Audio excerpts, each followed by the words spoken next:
Будапешт шаарында Кыргызстан-Венгрия стратегиялык кеңешинин биринчи жыйыны болуп өттү. Кыргыз тараптан делегацияны тышкы иштер министри Руслан Казакбаев жетектеди. Венгрия тараптан тышкы экономикалык байланыштар жана тышкы иштер министри Петер Сиарто болду.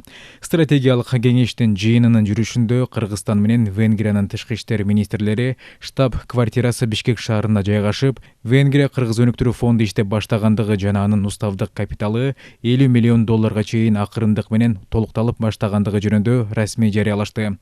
Өнүктүрүү фондунун алкагында Кыргызстандын экономикасы үчүн маанилүү болгон айыл чарба, туризм жана башка экономикалык чөйрөлөрдө инвестициялык долбоорлор жүзөгө ашырылат. Жолугушуунун жүрүшүндө жакын арада Будапешт-Бишкек түз аба каттамын ачуу маселесине өзгөчө көңүл бурулду.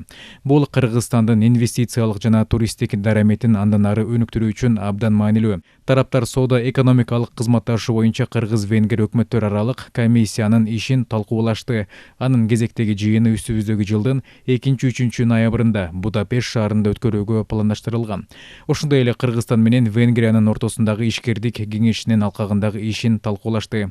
Казакбаев стратегиялык кеңештин кийинки жыйынынын келерки жылы Кыргызстанда өткөрүүнү, жогорку жана эң жогорку деңгээлдеги өз ара сапарларды уюштурууну, Кыргызстандын маданият күндөрүн Венгрияда жана Венгриянын маданият күндөрүн Кыргызстанда өткөрүүнү сунуштады. Кыргызстан менен Венгриянын тышкы иштер министрлери ошондой эле кыргыз студенттери үчүн Венгриянын жогорку окуу жайларына билим алууга каралган квотанын санын 200 орунга чейин көбөйтүү жөнүндө макулдашып, бир катар документтерге кол коюлду.